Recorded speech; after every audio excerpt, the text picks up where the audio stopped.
dans la série Les acteurs disparus, et en hommage aux comédiens. Voici une courte biographie, en audio-vidéo, de Jean Rochefort.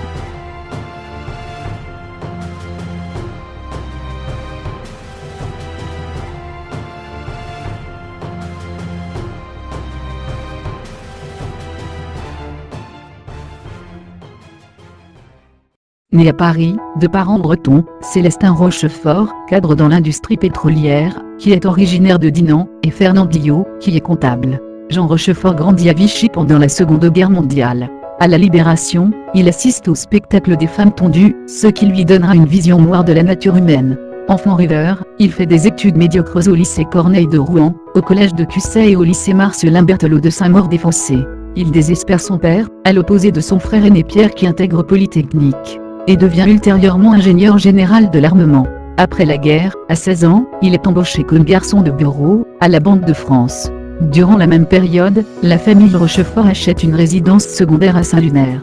Mais en 1948, à la suite d'une mésentente passagère entre ses parents, Jean et sa mère sont contraints de rester en Bretagne après les vacances estivales. C'est durant l'hiver de cette année-là, que l'ennui le lie au fils de la marchande du bazar, qui le persuade de prendre des cours de théâtre à Nantes, puis l'année suivante, de venir à Paris suivre à 19 ans, les cours à l'école de la Rue Blanche. Il entre ensuite au Conservatoire national supérieur d'art dramatique de Paris, où il a pour condisciples Jean-Paul Belmondo, Claude Rich et Jean-Pierre Mariel, au sein de la bande du Conservatoire, mais il apprend, le 30 juin 1953, qu'il n'est pas admis à concourir. Après son service militaire en 1953, il travaille avec la compagnie Grenier-Hussenot, comme comédien durant 7 ans.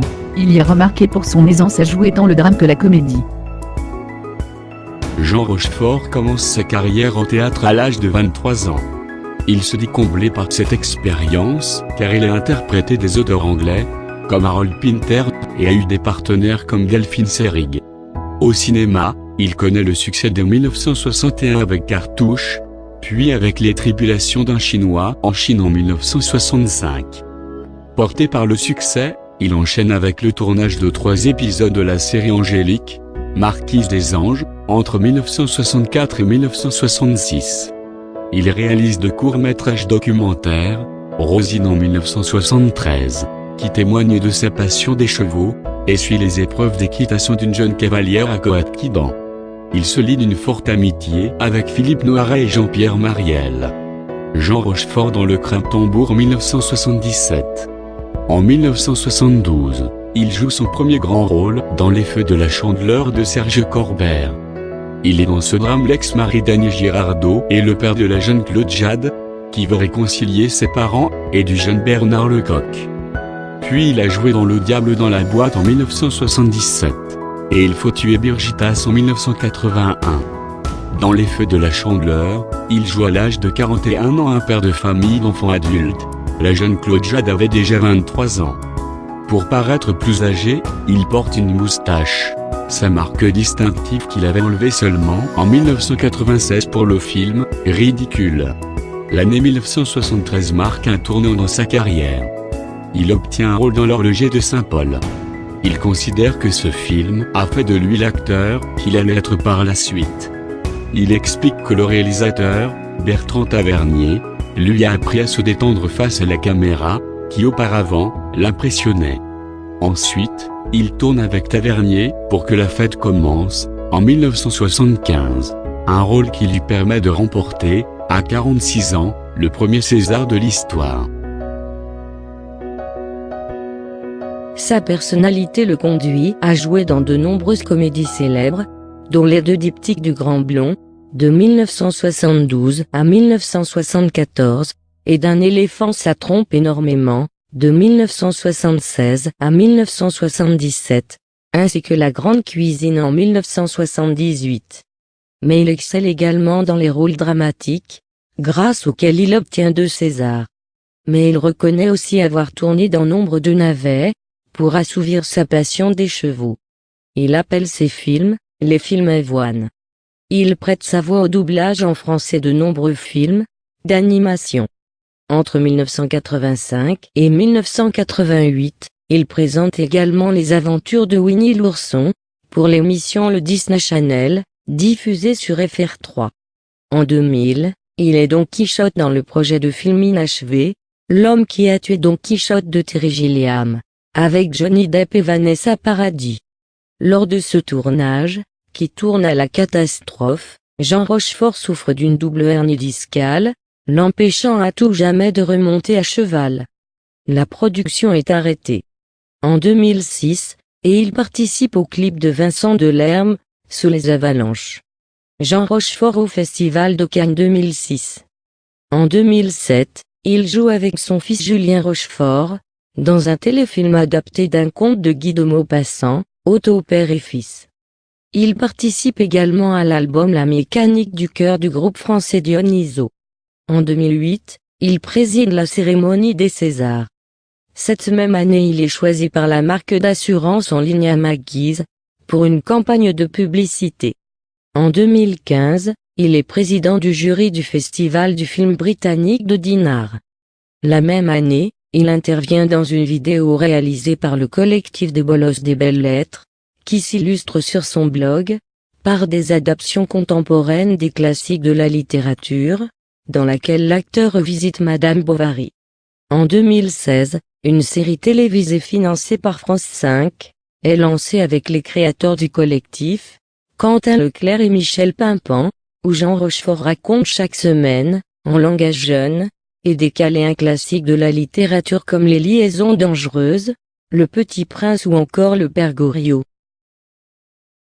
Avertissement. Ces vidéos sont purement bénévoles. La numération des publicités, qui pourrait paraître sur ces vidéos, est reversée directement par l'hébergeur du site de ces vidéos, aux détenteurs des droits d'auteur. Résumé du film, Floride. À 80 ans, Claude Lherminet n'a rien perdu de sa prestance. Mais il lui arrive de plus en plus souvent d'avoir des oublis, des accès de confusion.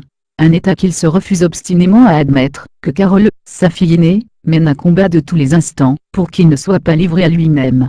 Sur un coup de tête, Claude décide de s'envoler pour la Floride. Qu'y a-t-il derrière ce voyage si soudain? Ce film est sorti en 2015. En voici la bande-annonce.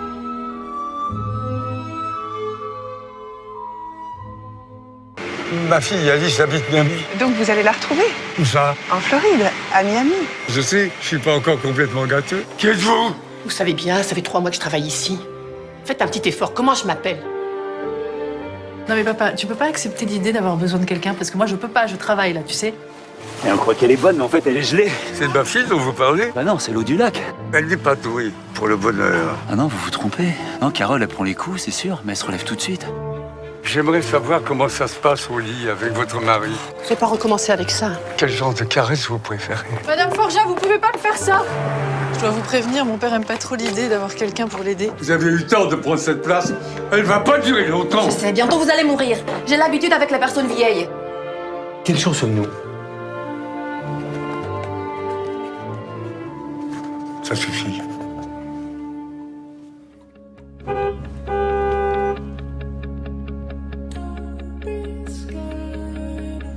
Tu te rends compte que t'organises toute ta vie pour lui, autour de lui, et qu'il se rend compte de rien? Ah, ma voiture!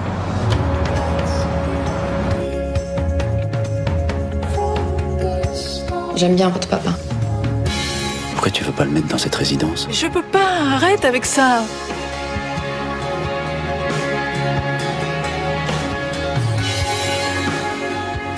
Cette fille-là, intéressée et cupide. Putain mais arrête maintenant, tu fais chier. Ça se dit pas à son papa des choses comme ça. Là. Résumé du film, j'ai toujours rêvé d'être un gangster. L'histoire d'un braqueur sans armes, dont la victime est elle-même une braqueuse, armée. De kidnappeurs amateurs qui enlèvent une adolescente suicidaire. De chanteurs qui parlent d'un tube volé. Et 5 septuagénaires qui se retrouvent pour un dernier coup. Ce film est sorti en 2008. En voici la bande-annonce. J'ai toujours rêvé d'être un gangster est un film avec des types qui ont des collants sur la tête. Des types qui ont presque des flingues. Une jolie fille. Bonjour. Des vieux braqueurs. Putain, ça a vachement changé. Une banque. Un parking. Un pistolet. Humphrey Bogart. Un kidnapping. Le parking. Des cascades. Le parking. Une cascade. Des chanteurs qui ont des choses à se dire. Dès que je pisse, je pense. Un film d'action. De poursuite. De poursuite pleine d'action. De suspense. Mademoiselle, Une seconde, s'il vous plaît. de règlement de compte, C'est toi qui me dis d'emballer le mort. Moi, je fais pas équipe avec un mort. Dis donc, t'es mal élevé, toi, hein? d'une confidence, J'étouffe. des drames personnels. Jean-Louis Trintignant, le soleil, un terrain vague, des types qui ont presque des flingues, C'est un pistolet à billes. Regarde. Ah, t'es con, quoi. un vrai flingue, un zèbre la nuit dans un parking, de la comédie. Des chanteurs qui ont des choses à se dire. Ah bah, dis donc. Oh là, moi, je... Ouais. Arnaud. J'ai toujours rêvé d'être un gangster et uni toute la jeune garde du cinéma français. J'ai toujours rêvé d'être un gangster. Casey joins the hollow sound of silent people walking down. Résumé du film, à quoi bon? Nadet, un petit escroc, est contraint de se rendre sur une minuscule île du Sud, pour tenter de débusquer Chris Barnes, ex-roi de la jet-set et ami des stars, qu'une mystérieuse commanditaire veut coincer. Daniel, lui, a soudain planté femme et enfant pour venir rencontrer l'énigmatique jeune femme, à qui il a tant écrit par internet. En chemin, convaincu que cela facilitera leur approche, Daniel et Nadet décident d'échanger leurs identités. Ce film est sorti en 2005. Bonjour, En vous m'en voici la connaissez, bande-annonce. c'est Jean-Bernard Olivier. Je suis la voix off et je suis là pour vous aider à comprendre ce qui va suivre. Lui, c'est Daniel. Il a pris le premier bateau pour retrouver Betsy, qui au fond n'a pas vraiment envie de le rencontrer. Mais qu'au fond, j'ai pas vraiment envie de le rencontrer. Et se fait remplacer par sa sœur, dont le mari est un peu fatigué. Funky Mais Daniel, pas bête, fait la même chose avec Nader. C'est moi. J'aime bien les mots qui se terminent en der. Lui-même est menacé par une femme étrange, et chargé par elle de lui ramener Chris Barnes, le maître de l'île. Bonsoir. Et c'est là que tout se gâte. Quel âge tu me donnes? Des questions qui dérangent. Tu sais pourquoi on fera jamais l'amour, toi et moi? Est-ce que j'ai pas envie? Vous voulez pas faire un tour avec moi dans les rochers? Qu'est-ce que tu veux que j'aille foutre dans les rochers à 1h du mat? Une maison envahie. Qu'est-ce que vous faites là? Et là, c'est qui? C'est le mari, tout va bien, tout va bien. Une ambiance qui se dégrade. Ça part en sucette grave là. Tu seras toujours à chier, mon petit vieux. Parmi ce casting de prestige, qui s'en sortira indemne? Connard. Ça marche le petit business. On met les petits sous-sous dans le petit tiroir caisse. Un film qui saura vous surprendre. Je sens que ça va être formidable. Le 13 avril, Moi, je vais te dire quelque chose. Bah non, dites-le là. Dites-le là, je suis réveillé, alors dites-le maintenant. Non. le 13 avril. Résumé du film, le grand blond avec une chaussure noire. François Perrin, arrive à Orly avec au pied, une chaussure jaune et l'autre noire. Une aubaine pour Perrache, adjoint du colonel Toulouse, chef d'un service secret, que ce jeune violoniste fantasque. Il le choisit, pour jouer à ses dépens, le rôle d'un redoutable espion international. Toulouse, là de défendre sa place contre son très ambitieux adjoint Milan, a décidé de s'en débarrasser une fois pour toutes, en le lançant sur une fausse piste. Ce film est sorti en 1972. En voici la bande-annonce. De l'espionnage. Pourquoi une chaussure noire?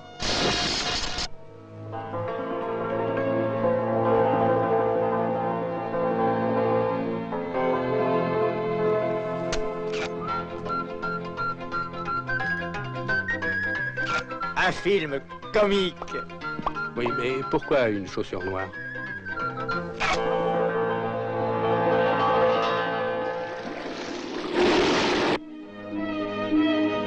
Un film symphonique.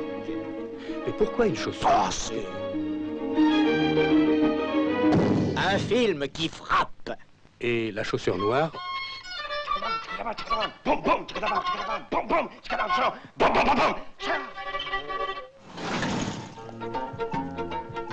Un film qui fait boum. Non, vraiment, il n'y a pas de chaussure noire dans tout ça.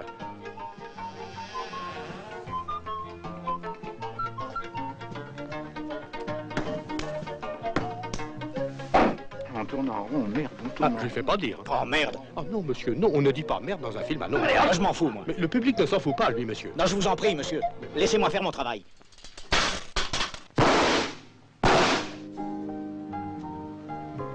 Un film sexy. Vous pouvez pas travailler avec votre tête de temps en temps?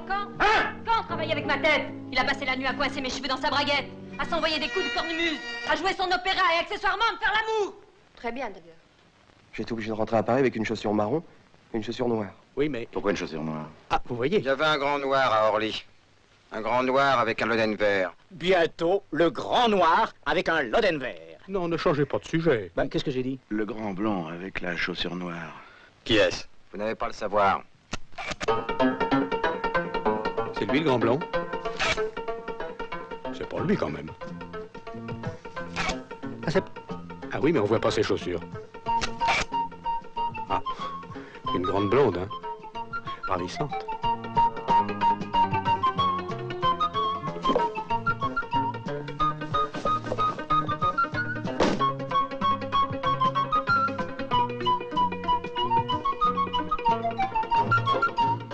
Un film de Yves Robert. On s'en fout.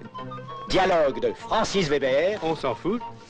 Une réalisation. Résumé du film, désaccord parfait. Quelle bonne idée, ces retrouvailles. Ils se réjouissent d'avance les organisateurs des bâtards, à Londres, sans se douter une seconde qu'ils ne vont pas du tout avoir droit au grand moment d'émotion, et de mondanité qu'ils avaient prévu. Car ces fameuses retrouvailles sont celles d'Alice d'Abonville, célébrissime actrice du théâtre londonien, et de Louis Ruinart, réalisateur français, qui connut son heure de gloire dans les années 70, avec 5 films cultes dont Alice fut l'inoubliable héroïne. Alice, Louis, deux personnalités hors du commun. Le couple choc et glamour des années 70. Le créateur et son égérie. Sauf que le fameux couple mythique ne s'est pas revu depuis 30 ans. Pire, même, ils ont tout fait pour ne pas se revoir, après une séparation aussi brutale qu'incompréhensible. C'est dire si ces retrouvailles arrangées et officielles ne sont pas du tout de leur goût. Ce film est sorti en 2006. En voici la bande-annonce. Alice ? Mais bien sûr, c'est un plaisir de la revoir. On me dit qu'elle est devenue une immense vedette en Angleterre. Pendant 30 ans, j'ai réussi à l'éviter et je m'en porte très bien.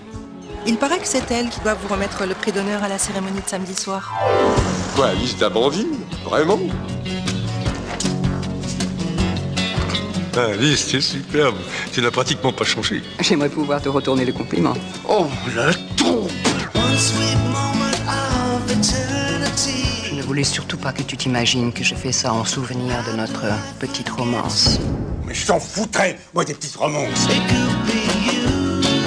On m'a souvent demandé pourquoi j'ai renoncé au cinéma après avoir travaillé avec toi. Disons que la réponse est dans la question. J'étais son metteur en scène, elle était mon actrice, c'est moi qui l'ai faite. Tu vas enfin te décider à me foutre la paix. Si j'avais pas été là, il n'y aurait pas d'Alice d'Abonville. Et c'est ça qui l'énerve! Il faut surtout éviter tout contact avec lui, sinon on risque une totale... Oh, bon sang!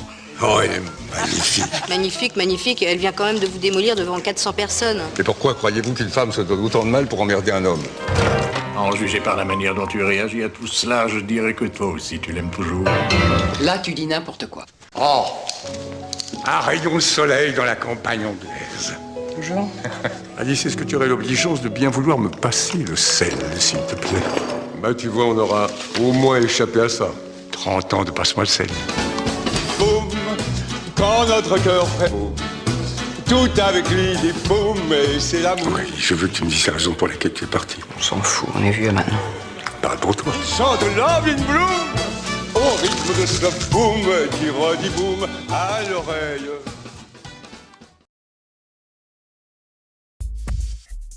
Jean Rochefort avait 87 ans. Il nous a quittés le 9 octobre 2017. Mais sa famille et ses amis étaient présents ce 13 octobre 2017 à Paris, pour une cérémonie du souvenir en l'église Saint-Thomas d'Aquin au cœur de la capitale, dans le 7e arrondissement de Paris, où vivait le comédien. Admiré pour son impertinence, son humour, et son raffinement, Jean Rochefort ne s'en est pas allé seul. À Saint-Thomas d'Aquin, dans le 7e arrondissement de Paris, ses amis s'étaient donné rendez-vous pour saluer l'artiste. Charles Berling, Sandrine Kiberlin, Robert Hossein, Vincent Delerme, Antoine Decaune, Jean-Paul Belmondo et son fils. Mais aussi beaucoup de badauds, de fans de l'acteur qui ne voulaient pas manquer l'occasion de le saluer. L'immense popularité du comédien a poussé de nombreux cinéphiles à venir lui rendre un dernier hommage. Des mesures de sécurisation de l'événement ont été mises en place pour l'occasion. Gala.fr aussi y était, et vous faire revivre ce moment d'émotion. Jean Rochefort avait 87 ans, et laisse derrière lui une famille à qui Gala souhaitait présenter ses condoléances. Sur les réseaux sociaux, ses enfants ont eu des mots très tendres pour leur père.